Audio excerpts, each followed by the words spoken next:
불타는 하늘의 퀵 리뷰 시간입니다. 이번 회는 일본 육군 항공대 주력 전투기 하야부사에 관한 이야기입니다. 과달카날 전장에 이어서 뉴기니 전장에서도 미군의 대반격이 임박하면서 일본 육군의 주력 전투기가 주목을 받게 됩니다. 남태평양의 미군에게는 제로 전투기 말고도 잡아야 될 일본 전투기가 하나 더 있었던 것입니다. 일본 육군 항공대의 비밀 무기였던 하야부사는 해군의 제로 전투기와 함께 일본군의 최전성기를 상징하던 전투기였죠.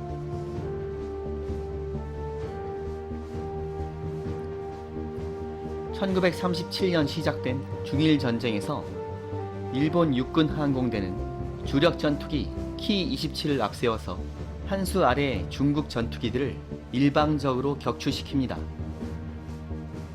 키-27은 1930년대 기준으로 볼 때는 상당히 우수한 성능을 가진 전투기였습니다.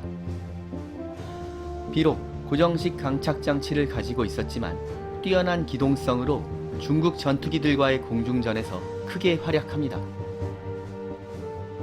하지만 1940년대가 다가오면서 육군 항공대도 보다 성능이 뛰어난 차기 전투기 개발의 필요성을 느끼게 됩니다. 이 무렵에는 라이벌이었던 해군 항공대도 고성능의 차기 전투기 제로를 개발하고 있었기 때문에 육군 항공대도 고성능의 후속 전투기 개발을 적극적으로 추진하게 됩니다. 차기 전투기는 현재 주력 전투기 키-27보다 빠른 속도, 뛰어난 상승력, 보다 먼 항속거리를 요구받았으며 날렵한 기동성은 필수적인 조건이었습니다. 1939년 1월 드디어 시제기가 완성되는데 현대식 전투기답게 전금속제로 제작되었으며 인입식 랜딩 기어를 가지고 있었죠. 최적의 선회 성능을 위한 커다란 날개와 가느다란 동체를 특징으로 하는 날렵한 디자인의 전투기였습니다. 이 시제기의 성능은 상당히 우수했으며 대부분의 성능 요구사항을 만족시켰지만 기동성의 측면에서는 키-27에게 뒤지고 있었죠. 사실 신형 전투기는 중량이 더 많이 나가는 전금속제 전투기였기 때문에 이 점은 당연한 것이었지만 육군 항공대의 테스트 파일럿들은 신형 전투기의 기동성이 키-27보다 떨어진다는 것에 대해서 큰 불만을 표시하게 됩니다. 결국 육군 항공대는 기동성이 향상되지 않으면 신형 전투기의 채택을 거부하겠다며 제작사를 압박하게 됩니다.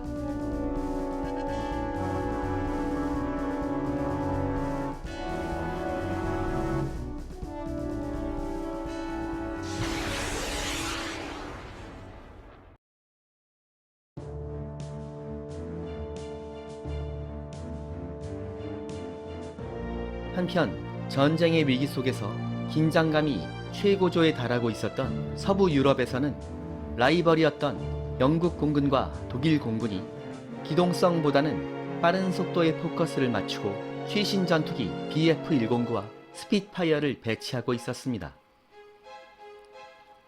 현대 공중전의 흐름은 1차 대전 방식의 근접 공중전보다는 빠른 속도를 이용한 일격이탈 전술로 변화하고 있었던 것입니다. 하지만 일본군의 경우에 한참 낮은 수준이었던 중국 공군과의 전투 경험을 바탕으로 빠른 속도보다는 날카로운 기동성에 집착하고 있었던 것입니다.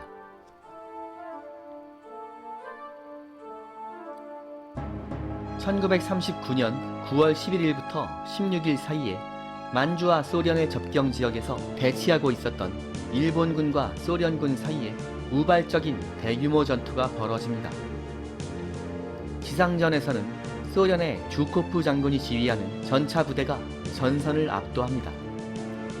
일본 육군은 육탄전으로 전차에 맞섰지만 결국 큰 손실을 입고 패퇴하게 되었죠.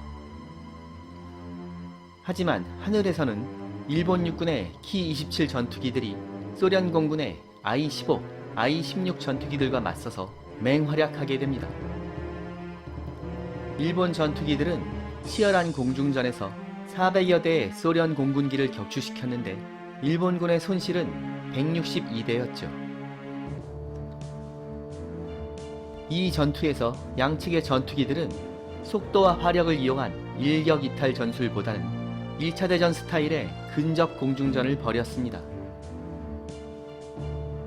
일본 조종사들은 키-27의 뛰어난 기동성 덕분에 소련 공군과의 공중전에서 우세한 결과를 얻어낼 수 있었다고 평가하고 있었죠.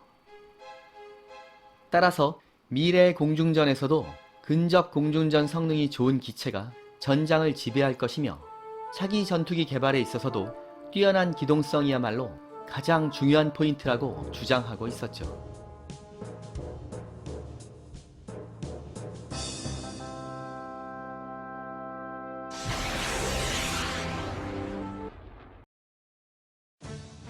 이렇게 되자 나카지마사의 설계팀은 신형 전투기의 기동성을 향상시키기 위해서 기체의 경량화에 올인하게 됩니다.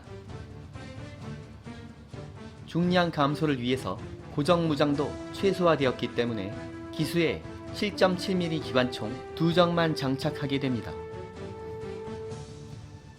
해군의 제로 전투기의 경우에는 기수에 7.7mm 기관총 2정과 주익에 20mm 기관포 2물을 장착해서 함대를 위협하는 뇌격기나 폭격기를 제압할 수 있었던 반면에 하야부사의 무장은 너무나 빈약해 보였죠.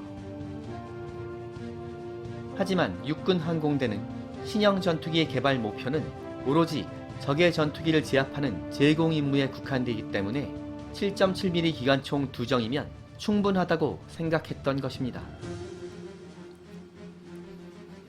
이 무렵 일본 육군은 현재 개발 중인 신형 전투기에게 적의 전투기를 제압하도록 하고 적의 폭격기가 침투하는 경우를 대비해서 중무장 전투기를 별도로 개발해서 요격 임무에 투입한다는 방안을 추진하고 있었죠. 경무장의 하야부사는 주날개에 고정무장을 설치하지 않게 되면서 연료 탱크로 가득 채우겠으며 동체 안쪽에는 연료 탱크를 장비하지 않게 됩니다. 그런데 이렇게 경량화 작업을 추진했지만 전금속재로 제작된 신형 전투기의 기동성이 여전히 키-27보다 떨어지는 것으로 나타나면서 육군 항공대 측에서는 계속 불만을 표시합니다. 나카지마사의 설계팀은 신형 전투기의 커다란 주익의 면적을 조금 더 늘리고 주익 아랫면에 가동식으로 펼쳐지는 작은 플랩을 설치하게 됩니다. 이 가동식 플랩은 저속 기동 시에 주익의 양력을 지속적으로 증가시켜주는 효과가 있어서 결국 이 신형 전투기도 키-27 못지않은 날카로운 선회력을 가지게 됩니다. 최고 속도와 상승력, 항속거리와 같은 전체적인 공중전 성능은 신형 전투기가 압도적으로 우수한 편이었기 때문에 육군 항공대는 드디어 만족감을 표시하고 양산을 승인하게 됩니다.